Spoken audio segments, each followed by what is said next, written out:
अस्सलाम वालेकुम नाज़रीन, मैं हूं आपका मेज़बान फ़याज़ वलाना और आपका शुक्रिया आपने वक्त निकाला फ़याज़ वलाना ऑफिशियल यूट्यूब चैनल के लिए। नाज़रीन, मेरे साथ शरीके गुफ्तगू हैं टोरंटो कनाडा से पाकिस्तान की नामवर सहाफ़ी मोहतरमा शाज़िया मलिक साहिबा। अस्सलाम वालेकुम शाज़िया, कैसी हैं आप? जी, मैं बिल्कुल ठीक हूँ भाईजान, आप कैसे हैं? खैरियत बिल्कुल से हैं ठीक। आप? पहली बात आपको मैं ये बताऊं कि आपने गुज़िश्ता प्रोग्राम जो मेरे साथ किया था डोनाल्ड ट्रंप के आने से पहले, जो हुँ। कि ट्रंप के आने के बाद अमेरिका कैसा होगा, दुनिया कैसी होगी, वो लोगों ने बहुत पसंद किया है। आपने पता नहीं लोगों के कमेंट सेक्शन में कमेंट्स देखे हैं या नहीं। लोग अप्रिशिएट कर रहे हैं और लोग इसरार कर रहे हैं कि आप शाज़िया मलिक साहिबा को मोर ऑफ्टन आप लेके आएँ अपने प्रोग्राम में और उनसे बातचीत किया करें, क्योंकि जिस तरह टोरंटो वाले पहले आप 770 एएम पे प्रोग्राम कर रेडियो पे करती हैं, खबरें रोज़ाना लोगों को सुनाती हैं, लोग आपके दीवाने हैं, आपकी खबरों के, आपकी चॉइस की, आपकी सिलेक्शन की, आप इतनी मेहनत करके काम कर रही हैं, तो लोगों ने कहा जी कि आप फयाज़ वलाना ऑफिशियल पे भी आती रहा करें।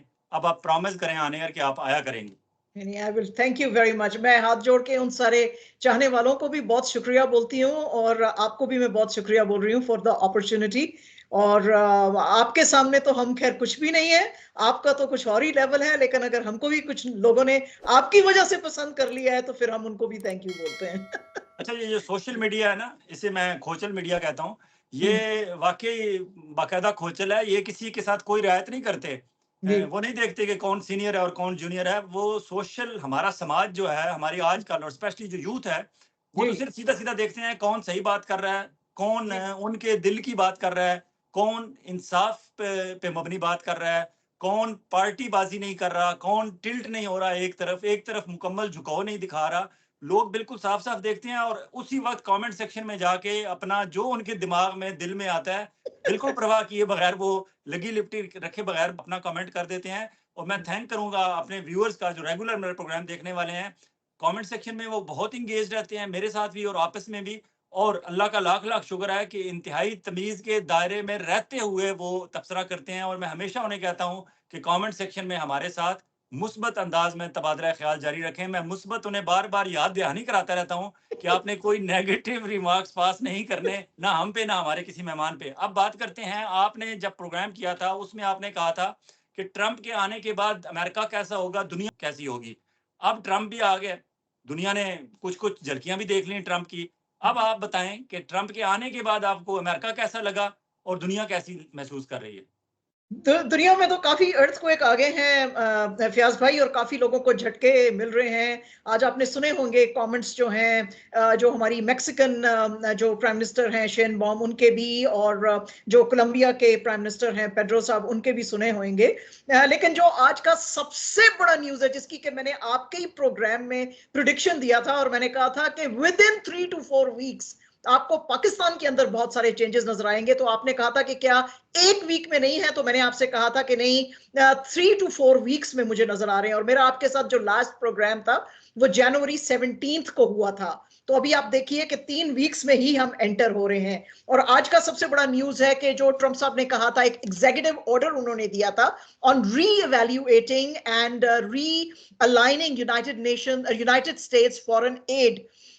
तो उसके लिए आज जो मार्को रूबियो हैं, जो सेक्रेटरी ऑफ स्टेट हैं, जिसके के बारे में मैंने अगेन आपके प्रोग्राम में कहा था कि वो डिक्टेटर्स को इंतहाई नापसंद करते हैं, और आप देखेंगे कुछ दिनों में वो आपके लिए कैसा पॉलिसी बनाने वाले हैं। तो उन्होंने आज कहा है कि एक एक डॉलर जो हम फॉरेन एड में किसी भी कंट्री को देते हैं, तो हमको उसको देखना पड़ेगा। 3 क्वेश्चन आज उसने पूछे हैं मार्को रूबियो ने। उसने कहा जी, एक तो मैं क्वेश्चन बोल रहा हूं कि ये जो हम लोगों को इतना मिलिट्री एड दे रहे हैं, उसका क्या जो अमेरिका का नेशनल सिक्योरिटी है उसके ऊपर कुछ असर है, या कि हमारे जो इकोनॉमिक्स है उसके ऊपर असर है, हमारे प्रॉस्पेरिटी उसमें आ रहा है। तो हमको ये एक एक डॉलर बहुत समझ के करना पड़ेगा। उसके फौरन बाद एक ब्रीफिंग आई स्टेट डिपार्टमेंट की, जो अब नई है स्पोक्स पर्सन है टैमी ब्रूस, उनका फिर आया। उन्होंने कहा कि बिल्कुल एग्जैक्टली ट्रंप साहब ने जो एक एग्जीक्यूटिव ऑर्डर दिया था कि हम अब रीवैल्यूएट करेंगे इसको, कि हम पैसा किधर खर्च कर रहे हैं, तो वो अच्छा, पाकिस्तान को इसका बहुत ज्यादा नुकसान होने वाला है, जो कि मैंने आपको कहा था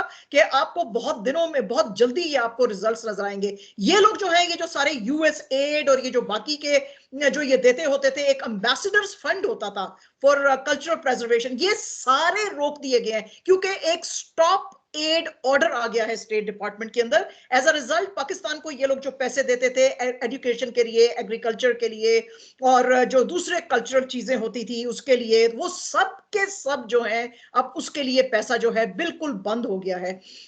अच्छा, उसमें सबसे जो बड़ी बात ये थी इनकी कि ये कहते थे कि जी हम पहले तो जैसे कि सेंट कॉम भी बड़ा प्यार दिखाता था हमारे मुल्क में, हमारे आप जिनको बोलते हैं पिंडी बॉयज उनको, तो वो अब चीजें भी जो है वो इतना बॉन हैमी जो है वो अब नहीं चलेगा। और उसकी वजह से यहाँ पे काफी, हालांकि आज जो खुद अमेरिका के अंदर कुछ जो कांग्रेस के मेंबर्स हैं या सेनेटर्स हैं उन्होंने भी कहा है कि ये बहुत क्रिटिकल एड होता था जो कि यूएस देता था डिफरेंट कंट्रीज को, यानी कि कंट्रीज जो कि डेवलपिंग कंट्रीज हैं, और उसके अंदर बहुत सारे ये लोग डेवलपमेंट के प्रोजेक्ट्स जो थे वो चलाते थे उसकी वजह से, तो वो सारे अब जो है बिल्कुल बंद हो गए हैं। अच्छा, बंद हो जाएंगे। अच्छा, अब आप देखिए मैंने कुछ आंकड़े निकाले, कुछ मैंने यानी कि आपके लिए कुछ नंबर्स निकाले हैं। एक ऐसा कंट्री जिसके के अंदर जो है लिटरेसी रेट 59% है, और 59% में भी कौन से लोग शामिल हैं जो कि कुरान भी पढ़ सकते हैं। So it's not really literacy ये है।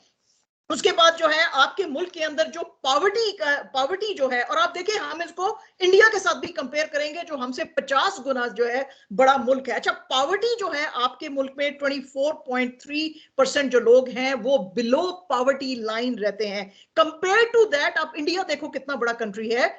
इंडिया का जो 2021-22 के जो आंकड़े आए थे उसके मुताबिक सिर्फ 19.2%, आप सोचो कितना बड़ा मुल्क है, बिलो पॉवर्टी लाइन रहते हैं। और इसी तरह आप कंपेयर करें बांग्लादेश को भी, जो आपके बिल्कुल नेबरहुड में है, बांग्लादेश में भी जो बिलो पॉवर्टी लाइन लोग हैं वो 18.7% हैं। ठीक है, तो अभी तो तक तो आपको एड आ रहा था, ठीक है, तो ये एड आ रहा था तो आपके काम चल रहे थे। उसके बाद अनएम्प्लॉयमेंट आप देखिए अपने कंट्री के अंदर, अनएम्प्लॉयमेंट अकॉर्डिंग टू 2020 जो सारे वो नंबर्स आए थे उसमें 4.45% आपके मुल्क में है। आप देखिए कि इंडिया कितना बड़ा मुल्क है, 4.8% वहां पे अनएम्प्लॉयमेंट रेट है। ठीक है, ठीक है, हम बांग्लादेश को देखते हैं, उनका जरा थोड़ा सा हमसे ज्यादा है, but I mean should we be comparing ourselves with Bangladesh, तो ऐसे है। फिर उसके बाद आप देखें कि आउट ऑफ स्कूल बच्चे कितने हैं आपके, क्योंकि ये जो एड आती थी अमेरिका की ये एजुकेशन सेक्टर पे बहुत खर्च होती थी, तो आपके जो आउट ऑफ स्कूल बच्चे थे एज ऑफ 2022 के जो नंबर्स हैं उसमें 22.8 मिलियन बच्चा आपके जो है मुल्क में स्कूल से बाहर है। Compare to that again India कितना बड़ा मुल्क है, और आप देखिए 10.1 मिलियन बच्चा जो है वहां पे आउट ऑफ स्कूल है। And that also in Bangladesh में अगर आप देखेंगे तो 3.54 जो है वो वर्किंग बच्चे हैं। फिर उसके बाद आप देखिए कि आपका हेल्थ केयर जो है, हेल्थ केयर में जो आपके नंबर्स हैं, वो जो हम जो कहते थे वो सेहत कार्ड जो शुरू किया था जिसपे कि बड़ा इन्होंने शोर मचाया था कि ये ठीक नहीं है, वो नहीं है, तो उसके अंदर भी आप देखिए कि आपके कितने बड़े मुश्किल हैं कि आपका हेल्थ केयर में आपका मोर्टेलिटी जो इन्फेंट मोर्टेलिटी रेट है वो कितना ज्यादा है।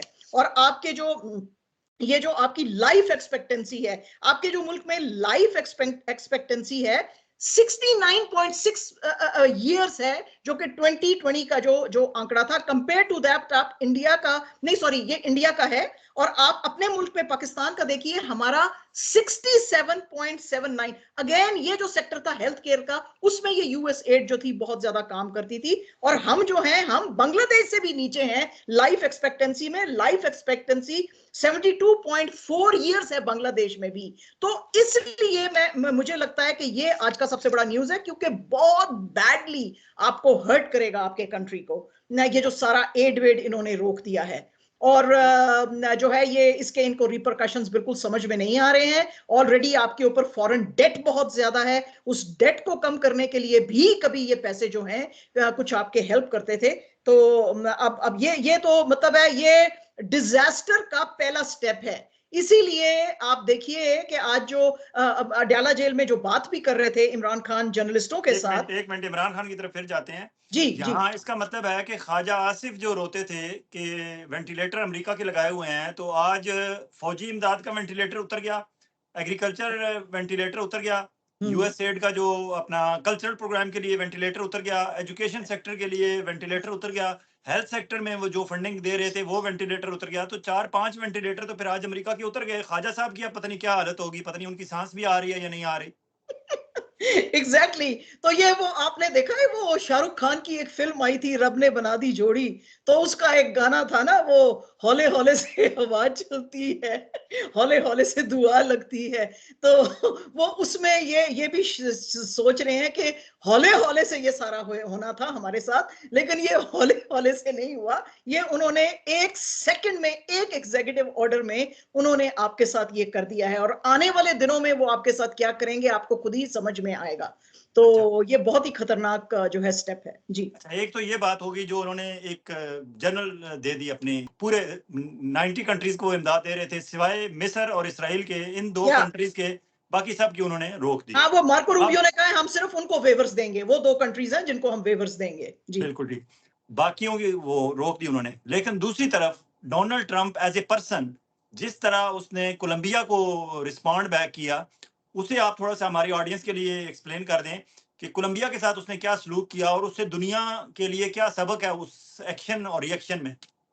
अच्छा, ये इन्होंने एक जो और भी एग्जीक्यूटिव ऑर्डर दिया था ट्रंप साहब ने, उसमें उन्होंने कहा था कि हमको अपने मुल्क में इलीगल्स को नहीं रखना है, और हमने और क्योंकि एग्जीक्यूटिव ऑर्डर था तो इमीडिएटली जो डिपार्टमेंट्स थे इमिग्रेशन और दूसरे, उनको बोला गया था कि जितने भी मुल्क के अंदर अब इलीगल इमिग्रेंट्स हैं उनका डाटा निकालो, उनको ट्रैक करो और उनको वापस भेजना शुरू करो।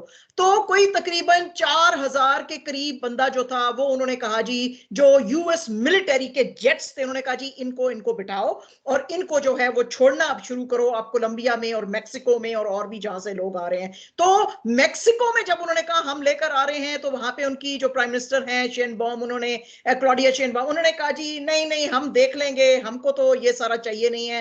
तो उन्होंने कहा जी कि आपको चाहिए नहीं है, अभी टैरिफ्स आपके आ रहे हैं, तो आपको बातचीत करना है बैठ के ट्रंप साहब के साथ कि नहीं करना है। तो वो उनको फिर ख्याल आया कि ओको अभी तो मैंने मुझे बातचीत करना है, अभी 25% जो टैक्सेस हैं टैरिफ्स जो है उनके बारे में। Exactly the same thing was with Colombia. हालांकि कोलंबिया जो है वो बहुत बड़ा एलाई है अमेरिका का, और जो जो वॉर ऑन ये जो ड्रग्स होती है उसके ऊपर बड़ा इसके साथ मिलके काम करता रहा है। तो उनके भी जो प्राइम मिनिस्टर पेड्रो साहब थे, उन्होंने कहा जी ओ हम देख लेंगे, तुम्हारा तो मैं प्लेन ही नहीं उतरने दूंगा यूएस का यहां पे। उसके बाद उसने ट्रंप साहब ने कहा मैं कनाडा और मेक्सिको पे तो 25% टैरिफ्स लगा रहा हूं, फर्स्ट स्टेज में तुम्हारे ऊपर 25% टैरिफ्स लगाऊंगा और दूसरे स्टेज में तुम पे मैं 50% टैरिफ्स लगाऊंगा। तो फिर पेड्रो साहब का बिल्कुल दिमाग ठीक हो गया, उन्होंने अच्छा, कहा नहीं नहीं ये नहीं सिर्फ एक शर्त नहीं थी, 3-4 जी। शर्तें थी। पहली ये हम्म। थी 25% टैरिफ वाली। दूसरी ये थी कि वहां कोलंबियन गवर्नमेंट और गवर्नमेंट ऑफिशियल्स जितने उसके इर्द गिर्द, प्रेसिडेंट के इर्द गिर्द के जितने उसके कैबिनेट के मेंबर होंगे, बाकी जो गवर्नमेंट के एडमिनिस्ट्रेशन में होंगे, सब के अमेरिका के वीजे उनके, उनकी जी बेगमात जी के, जी। उनके बच्चों के कैंसिल कर दिए। या आइंदा वीजों पे सैंक्शंस लगा दी, और एक दो और भी शरायत थी और बड़ी सख्त थी, कड़ी शरायत थी। इमदाद तो बंद की ही की थी। तो हाँ, वो ये जो तो थी ना ये स्पेशली। 3 चीजें थी, असल में 3 चीजें थी। एक तो उन्होंने कहा जी अपने इमिग्रेंट्स जो इलीगल है वो वापस लो। तो जब इन्होंने ड्रामे दिखाए तो उसने पहले कहा 25 और नेक्स्ट फेज में 50% टैरिफ लगाऊंगा। तो उन्होंने कहा जी हाँ जी बुलाओ बुलाओ उनके तैयारों को, और वो किया तो उनको भेजा। नंबर 1। नंबर 2 फिर ये था जो आप बोल रहे हैं वीजे बंद करने थे। और नंबर ये 3 था कि हम आपको बिल्कुल अब एड वेड नहीं देंगे, क्योंकि वो तो अब एग्जीक्यूटिव ऑर्डर आ गया टू री इवेल्युएट एवरीथिंग। तो एज अ रिजल्ट तो इसलिए जो है वो ये 3 इसमें जी। इसमें क्या सबक है हमारी पाकिस्तान में, हमारी मिलिट्री एस्टेब्लिशमेंट के लिए, क्योंकि उन्होंने भी पाकिस्तान में बाज़ाहिर बैठे हुए तो एक डमी से प्राइम मिनिस्टर हैं, फॉर्म 47 वाले हमारे शहबाज शरीफ साहब। पार्लियामेंट भी एक डमी सी बैठी है हमारे पास, सुप्रीम कोर्ट भी एक डमी सा है, आपस में कर रहे हैं, नूरा कुश्ती लड़ रहे हैं। सब कुछ डमी डमी लग रहा है। कहीं कोई सबसे इंपॉर्टेंट आदमी इस वक्त पाकिस्तान में अगर है, अगर किसी के पास पावर है, ताकत है, डिसीजन मेकिंग की एक सलाहियत है, तो वो हमारे आर्मी चीफ हैं। और ये डोनाल्ड ट्रंप और इनकी पूरी डोनाल्ड ट्रंप की एडमिनिस्ट्रेशन है, they are all against establishment. और वो समझते हैं कि इमरान खान के खिलाफ जितने केसेस हैं वो पॉलिटिकली मोटिवेटेड केसेस हैं। और फिर जो स्टेटमेंट उसने दी थी कि बदबूदार बदकिरदार एस्टेब्लिशमेंट, तो हम अपनी एस्टेब्लिशमेंट को बदबूदार बदकिरदार कहें या ना कहें, हमें यह देखना है कि अमेरिका क्या सोचता है हमारी एस्टेब्लिशमेंट के बारे में। अगर उनका ख्याल ये है कि एस्टेब्लिशमेंट दुनिया में जहां कहीं है वो ऐसी ही है जैसी अमेरिका में थी, अगर वो अपनी एस्टेब्लिशमेंट को नहीं बख्शता, अगर उसके साथ कोई बंदा हेड ऑन कोलिजन में जाता है तो उसके साथ वो हशर वो करता है जो उसने कोलंबिया के साथ किया, तो हमारी एस्टेब्लिशमेंट के लिए इसमें क्या सबक है, अगर वो लर्न करना चाहें तो? सबक तो आज उन्होंने पहला दे दिया है आपको। आपके सारे जो डेवलपमेंट सेक्टर्स थे उसमें उन्होंने एड आपकी बंद कर दी है। तो वो आपको क्या मैसेज दे रहे हैं? वो आपको बहुत क्लियर मैसेज दे रहे हैं कि भाईजान, पहले जो आप आके हमें हमारे आगे हाथ जोड़ लेते थे और बोलते थे तुम हमारे माई बाप हो, हमारे साथ मिलिट्री का वो थोड़ा प्यार दिखाओ और दूसरा सेक्टर में भी थोड़ा प्यार दिखाओ, तो वो अब हम सब तुम्हारा खत्म कर रहे हैं और री इवेल्युएट करेंगे अब हम कि तुम्हारे साथ हमारा टाइज कैसे होना चाहिए। जैसे कि आपने सुना ही होगा कि मोहसिन नकवी साहब भी वहां पे गए हुए थे वाशिंगटन में, और उन्होंने बहुत ही कोशिश किया कि जी वो किसी मेन आदमी के साथ, 6 कोई कांग्रेसमैन हैं उनके साथ उन्होंने मुलाकातें किए। आप उसी को आप डिफरेंस देखिए, जो एस जयशंकर साहब थे जो कि इंडिया की एक्सटर्नल अफेयर्स मिनिस्ट्री के मिनिस्टर हैं, तो उनकी मुलाकातें आप देखिए मार्को रूबियो के साथ भी हुई हैं और कैश पटेल के साथ भी उनकी हुई हैं। तो मिलिट्री एस्टैब्लिशमेंट को यह भी पता होना चाहिए, जो मैंने आपके लास्ट प्रोग्राम में भी बोला था, कि जो एफबीआई का हेड है ये कैश पटेल, उसका प्यार मोदी जी के साथ है, आपके साथ नहीं है। तो ना तो अब आपको सेंटकॉम प्यार दिखाएगा, ना एफबीआई और सीआईए दिखाएंगे, ना उनका सेक्रेटरी ऑफ स्टेट दिखाएगा, ना तो कॉमर्स मिनिस्टर दिखाएगा, ना तो डिफेंस मिनिस्टर दिखाएगा आपको प्यार। तो आप किधर जाए? इसीलिए आप देखिए कि आज जब बात कर रहे थे जो इमरान खान रिपोर्टर्स के साथ अडयाला जेल में, उसमें उन्होंने कहा कि जी अब तो ये आपको पहले कहते थे 3 महीने में तक आप चुप रह लो, फिर वो कहते थे आप कोई 4-5 महीने जो चुप रह लो, फिर कोई महीना चुप रह लो, अब तो वो कह रहे हैं कुछ दिन ही आप चुप रह लो। तो उस पे इमरान खान ने कहा कि भाई मैं चोर हूं, डाकू हूं, मैं कौन हूं, मैंने क्या गलत किया है और मैं क्या गलत बोलता हूं। तो आप देखिए कि प्रेशर तो कहीं से आ ही रहा है कि 4 महीने चुप होने का उसको बोल रहे थे और अभी कुछ कह रहे हैं कुछ दिन तुम चुप कर जाओ। तो ये यस, और आप देखिए कि ये जो इतना बड़ा भी स्टेप लिया है पीटीआई ने, मुझे लगता है कि उनको कुछ तो आइडिया या हिंट आई होगी, जो आज उनकी 4th राउंड ऑफ टॉक्स होनी थी वो भी उन्होंने नहीं की है आज। तो कुछ तो ये बीच में चल रहा है और कुछ तो इनको पता ही होगा कि ये आने वाले दिनों में क्या होने वाला है। और इनको, जैसे कि मैंने आपको लास्ट प्रोग्राम में कहा था ना कि 3 to 4 वीक्स में चेंजेस आएंगे, और ये 3rd वीक से अब चेंजेस शुरू हो गए हैं, और भी इनको कुछ ऐसे मैसेजेस अब आने शुरू हो जाएंगे, और बहुत सारे डिफरेंट सेक्टर से अब इनको आएंगे मैसेजेस। सिर्फ एक सोर्स है, यानी कि सेक्रेटरी ऑफ स्टेट खाली एक मैसेज नहीं भेजेगा, और भी बहुत सारे इनको जो है मैसेजेस आएंगे और इनको बताएंगे कि भाई आप वो जो हमारा पंजाबी में कहते हैं कि बंदे का पुत्र बनो अभी आप, तो मिलिट्री को बोलेंगे कि बंदे का पुत्र बनो आप। अच्छा, रिचर्ड ग्रेनेल के बारे में, क्योंकि वो लीड कर रहा था फ्री इमरान खान की मूवमेंट जो थी, और ज़ल्मे खलीलज़ाद, वो दोनों मुसलसल इस पे बोल रहे थे free Imran Khan. Richard Grenell के अचानक ट्वीट कल डिलीट हो गए, उस पे पाकिस्तानी कौम ने अफरा तफरी मचा दी कि देखें जी वो डिलीट हो गए। उस पे रियान ग्रिम ने एक वजाहत भी की है कि रिचर्ड ग्रेनेल ने अपने तमाम ट्वीट 45 डेज की ऑटो डिलीट पे लगाए हुए हैं, उसके तमाम डिलीट हो जाते हैं, सिवाय इसके कि अगर वो किसी को खुद रोके और उसे एक्सक्लूड करे उस अपनी लिस्ट में से, तो फिर वो रुक जाता है, अदरवाइज उसका हर ट्वीट डिलीट हो जाता है 45 डेज के बाद। ये वजाहत भी आ गई, ये बात भी ठीक हो गई। लेकिन दुनिया सोचती होगी, और हमें खुद भी सोचना चाहिए अपने गिरबान में झांक के, कि हम कैसी कौम है कि हम खुद कुछ नहीं करते। हम बाहर एक मुल्क है अमेरिका, बेशक सुपर पावर होगा, बेशक हमारा माई बाप होगा, बेशक उसने वेंटिलेटर लगाए हुए होंगे, उसके प्रेसिडेंट की कैबिनेट का एक बंदा उसकी ट्वीट का इंतजार कर रहे हैं, हम सारे हाथ पे हाथ रख के बैठे हुए हैं कि जी ट्वीट वहां अब क्या कर रहा है, ट्वीट क्या कर रहा है। तो एज ए नेशन हमें कुछ खुद अभी एहसास नहीं है कि हम अपने मामलात खुद क्यों नहीं ठीक कर लेते। मैंने अभी आपको बताया तो उसका शाहरुख खान की मूवी का गाना, हौले हौले से दुआ लगती है। तो ये इंतजार करते हैं उनका कि हौले हौले से हमारी तरफ दुआ आ जाए, तो वो आती नहीं है। रिचर्ड ग्रैनल जो है वो बिल्कुल, उसने रायन ग्रिम ने बिल्कुल ठीक कहा कि वो हो जाते हैं। और रिचर्ड ग्रैनल का जो पहला भी ट्वीट आया था फ्री इमरान खान, उस पर भी मैंने लास्ट टाइम भी बात किया था कि उसको छेड़ दिया फिर इन्होंने।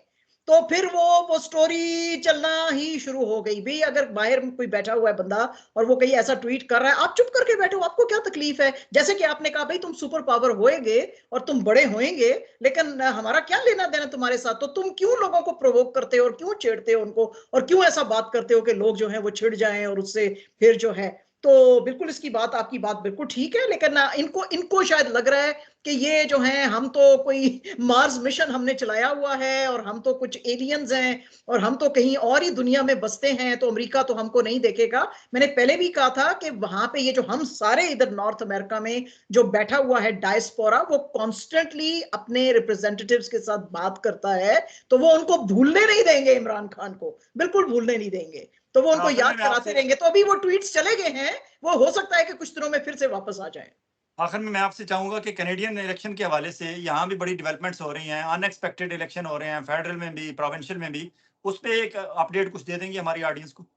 हाँ जी, बिल्कुल, ये तो जो है सबसे बड़ी आज की न्यूज़ यही है, और अभी मैं आपसे जब बात करने वाली थी, उससे पहले ही थोड़ी देर पहले ये सारा न्यूज़ जो है अभी मीडिया में यहाँ पे आ गया है। हमारे जो ओंटारियो के प्रीमियर हैं डग फॉर्ड साहब, उन्होंने तो पहले एक दिन पहले ही कहा था, मंडे को ही, यानी कि कल ही कहा था कि वो जाके और लेफ्टिनेंट गवर्नर जो हैं उनसे बात करेंगे, जाके लेफ्टिनेंट गवर्नर से उनसे बात करेंगे और उनको बोलेंगे कि लेजिस्लेशन आप जो है, लेजिस्लेचर जो है उसको आप डिसॉल्व करो और मुझको स्नैप इलेक्शंस लेकर आने हैं यहाँ पे। अभी हमारे ओंटारियो में 16 मंथ्स के बाद स्नैप इलेक्शंस आने थे, लेकिन इन्होंने अर्ली कर लिया।